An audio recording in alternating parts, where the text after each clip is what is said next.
जगन्नाथ भगवान ने कटहल कैसे और क्यों चुराया, आइए जानते हैं इसकी कहानी। भगवान कृष्ण की लीलाएं तो बहुत ही अद्भुत है। वो बहुत ही नटखट थे। अपने भक्तों की रक्षा तो करते ही थे, साथ ही साथ कभी कभी उन्हें परेशान भी करते थे।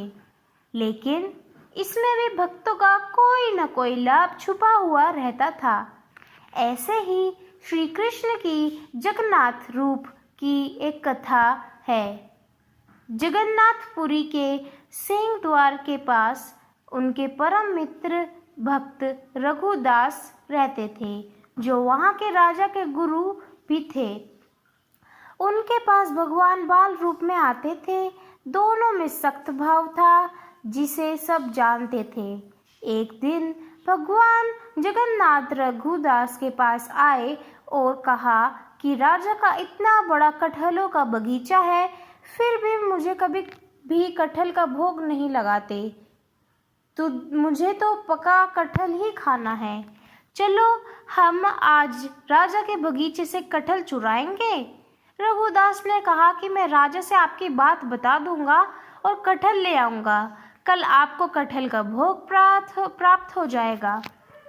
तब भगवान उससे कहते हैं कि तुम तो जानते हो कि यशोदा माता के पास माखन की भी कमी नहीं थी, फिर भी पूरे गोकुल में मैं माखन चुराता था। चुरा कर खाने में अलग ही मज़ा आता है। चलो आज रात हम कटहल चुरा कर लाते हैं। रघुदास उनके साथ रात को छिपते हुए राजा के बगीचों में पहुंच गए।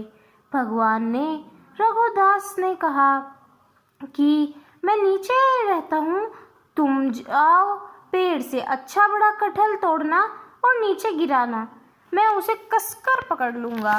रघुदास पेड़ पर चढ़कर कटहल दिखा कर पूछने लगा, ये वाला ये वाला। तो भगवान ने उन्हें एक बड़ा सा कटहल तोड़ने को कहा।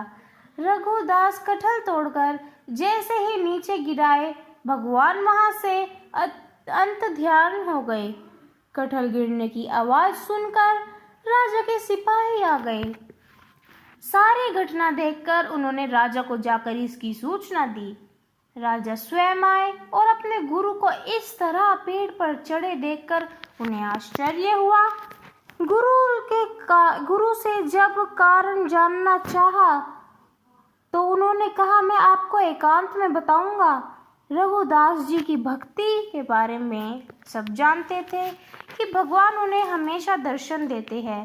सारी बात सुनकर राजा को विश्वास हो गया और उन्होंने कहा कि यह कटहलों का बगीचा मैं प्रभु के नाम लिख देता हूँ, आप जब चाहे तब भोग लगाइए। सुबह जब रघुदास समुद्र किनारे जाते हैं तो वहाँ भगवान आते हैं और उनसे कहते हैं, कहो कैसी रही। तब रघुदास ने कहा, हम तो ठीक हैं, रात को आप तो गायब हो गए, एक कटहल तक नहीं ला पाए। देखिए हमने आपके नाम पूरा बगीचा ही करवा लिया है।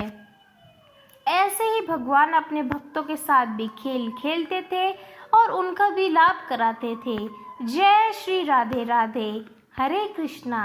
तो कैसी लगी आपको कहानी, हमें ज़रूर बताइएगा। और आज की वीडियो में इतना ही।